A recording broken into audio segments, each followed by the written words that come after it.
Hope you all had an excellent Christmas with your family and friends. Welcome to our second episode of Market Malts and Machines. I'm Vikram Gore.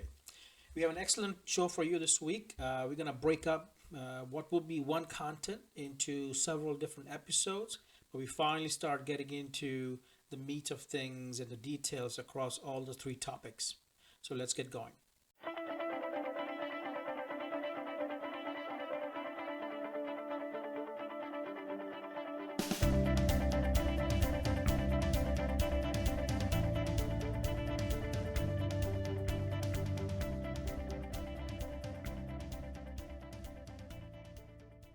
Did you know that 81 out of the $85 billion fortune that Warren Buffett has was made after he turned 65? Neither did I. I found out about it after reading Morgan Housel's book, The Psychology of Money. Now, he uses that example to illustrate the power of compounding, staying invested in the market for long enough that you start to see the exponential benefit of compounding. Our brain is not necessarily built to understand exponential benefits. We understand linear benefits, but not exponential.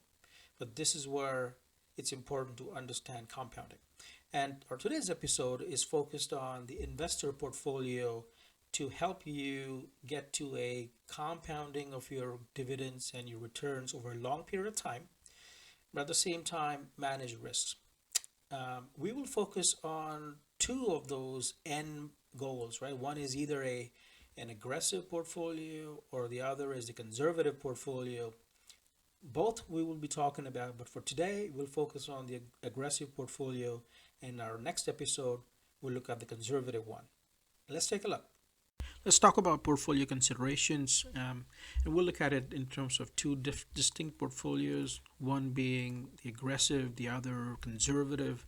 The aggressive meant for those with a higher risk tolerance, but also perhaps more in the wealth accumulation phase, and the conservative for the ones that are trying to protect their wealth. So slightly less, or even more so, less risk tolerance.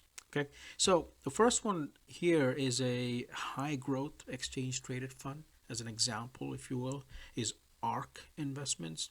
Now, I think they're relatively newer to the scene, but they have some phenomenal returns over the past few couple of years. And this year, they've really knocked it out of the park. It is expensive. It is not a low cost ETF, but it's an expensive one at 0.7% fees on an annual basis. But if these returns are anything to think about, I mean, that may be well worth it.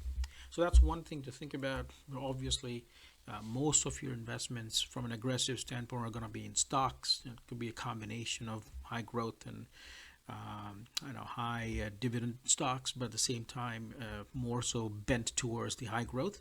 And some examples in this space are Amazon, CrowdStrike, and Salesforce.com. They have been on a tear. CrowdStrike is actually what I've been hearing as a category killer. So you may want to look that up. Okay, so that's stocks. Then obviously, given what's happened with the United States this year, the stock market being so up, chances are most of the punditry discussion has been around how it may be the time for emerging markets to actually shine, especially with the low interest rate environment and the potential for inflation within the United States. So an emerging market exposure with a couple of examples here are EEM, that's an ETF, emerging markets, and then CXXC is more of an state-owned China ETF. I own both of these, and they've done pretty well, actually, CXXC especially this year. So that's something that you may want to consider as well. Then, of course, there are speculative investments such as Bitcoin or Ethereum. Now, the reason I have this is, one of the macro trends that we talked about in our last episode was around inflation. And traditionally, an inflation hedge has been gold, but it's been in a store of value, if you will.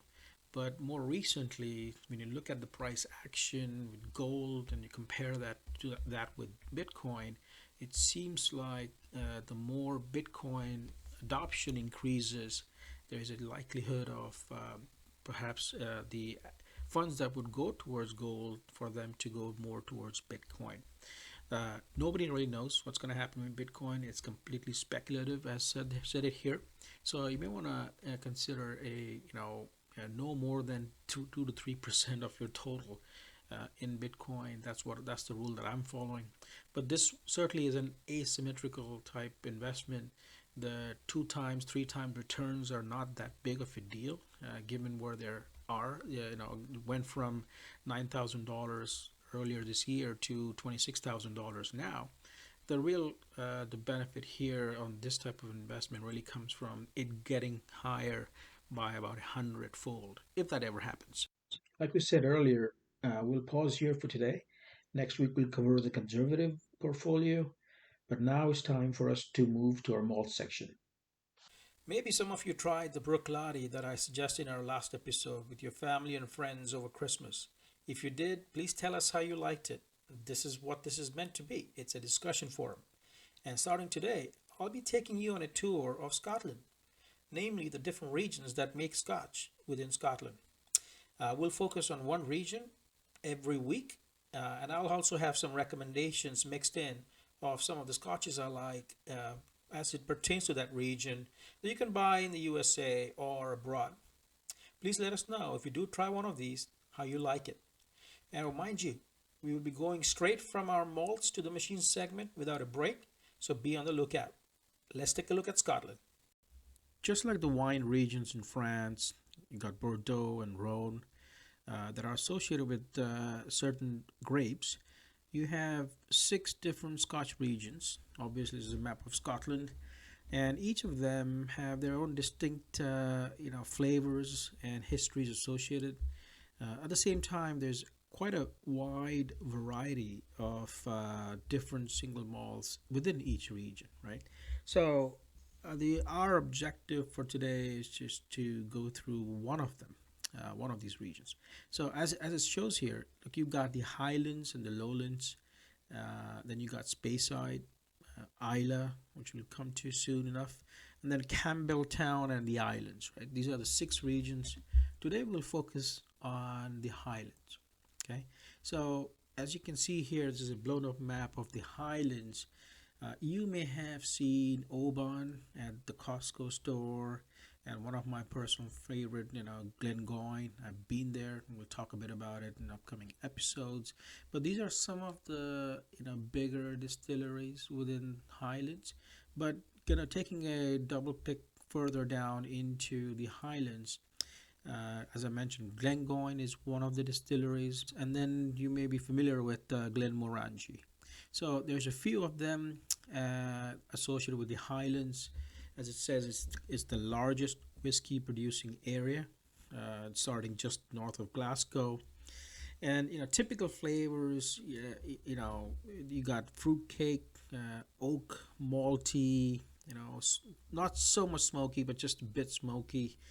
The smoky would be Isla. We'll talk about it later. But there's a ton of distilleries, over 25 within this region, and it's really the biggest one.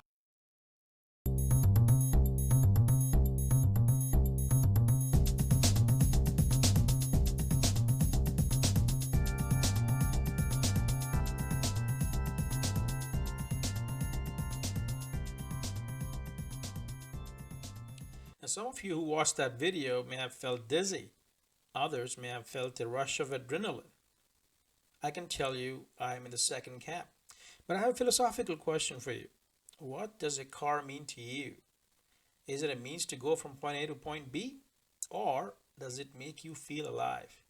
I can tell you that when I drive my car through Malibu Canyon, I feel alive, well, kicking, and excited. So if you're in the second camp, this segment is for you. As promised last week, we'll be going through the points you should consider before buying a used luxury car. There's quite a few to consider, so we've broken it up into 2. Today we'll go through the first half, and the next episode, the other half. Let's get started. You gotta start with the basics first. What's your budget? As you have a brand preference. But at the same time, it's important to have your own trusted auto guy. If you don't have one, You may want to find one and build that trust level now. You will need it in the later stages. Okay, so brand preference obviously assumes that you have driven these cars before and you know which brand you're looking for. But then going to the next level, this is where you start researching across many websites. So you get a sense for the price bands that are there depending on the brand and the year of the model. So you get a sense for what the low and highs are and whether your budget kind of fits into that. Also, cross-check if these prices that these cars are being offered at, they fit in the expected depreciation for the make and model year of the car. That way, you get a feel for what's on the market, and you can actually test that out with websites such as the Kelly Blue Book. And absolutely no point should you rush through this process. It's important you get a sense for where you're likely to end up and if you feel comfortable with that or not. But then once you've figured that out, you need to develop a list of items for that car and the year, preferably with your auto guy that you want to check through, right? But also need to know whether you plan to keep it or sell it in a few years. This will come into play on point number three, the mileage expectations, and hence maybe if you plan to sell the car again in 3 to 4 years, how many more miles you expect to put on it, and hence how many miles should you have when you actually buy that car. Okay. A couple other things to think about are the ownership costs, obviously beyond the initial purchase, that constituted by fuel, maintenance, repairs, and also loss of value from depreciation. This is where different cars tend to be very different annually speaking. There are some that can be super expensive. The Maserati we talked about last time. Some people will swear never to touch that car with a 10-foot pole, mainly because the cost of ownership is too high. But there are others where the cost of ownership may not be that high, given that parts availability and high reliability. So make sure to figure that out. And last but certainly not the least, once you've tried to kind of zero in on the make and the model that you want to go after here, uh, read through the Carfax report. You will get a sense for how well that car has been cared for, how many users it has, if there are any major title issues or not. That's all the time we have for today. Next episode, we'll cover step 4 and 5, which is the deal itself, and then making sure that you get out before spending a whole heck of a lot after the deal. Hope you all enjoyed the second episode of Markets, Malts, and Machines. In our next episode, we'll cover the conservative portfolio, another malt area, and the steps 4 and 5 for buying a used luxury car. But before we sign off, I'd like to wish you all a happy, healthy, and a prosperous new year. Talk to you soon.